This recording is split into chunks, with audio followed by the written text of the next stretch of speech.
2024 এই বছর ঈদ কবে হবে? এপ্রিল মাসের 10 তারিখ নাকি 11 তারিখ? অনেকের মনে এই প্রশ্ন জেগে আছে। সম্ভাবনা ডেট কি হতে পারে? আসুন একটু অ্যানালাইজ করা যাক।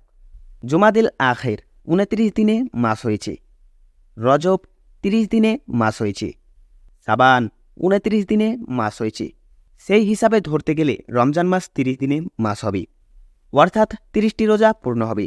যদি 30টি রোজা পূর্ণ হয় তাহলে ঈদ হবে এপ্রিল মাসের 11 তারিখ বৃহস্পতিবার। ক্যালেন্ডার অনুযায়ী ঈদ কিন্তু 11 তারিখ বৃহস্পতিবারই হওয়ার কথা। এটাই 90% সম্ভাবনা রয়েছে। বাকি 10% সম্ভাবনা রয়েছে বুধবার, অর্থাৎ এপ্রিল মাসের 10 তারিখ।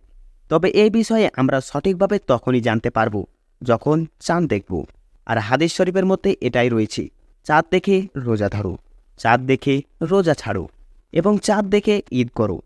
তবে আমরা একটা ধারণা করতে পারি এবং অধিক মানুষ এটাই ধারণা করেছেন হিসাব মতো যে এই বছর বৃহস্পতিবার অর্থাৎ এপ্রিল মাসের 11 তারিখ ঈদ হবে। এটাই অধিকাংশ মানুষের মত, বাকিটা চাঁদের ওপর নির্ভর করবে। আশা করি ভালো করে বুঝতে পেরেছেন। আমাদের সাথে থাকুন, আমরা নিয়মিত আপডেট দিতে থাকব।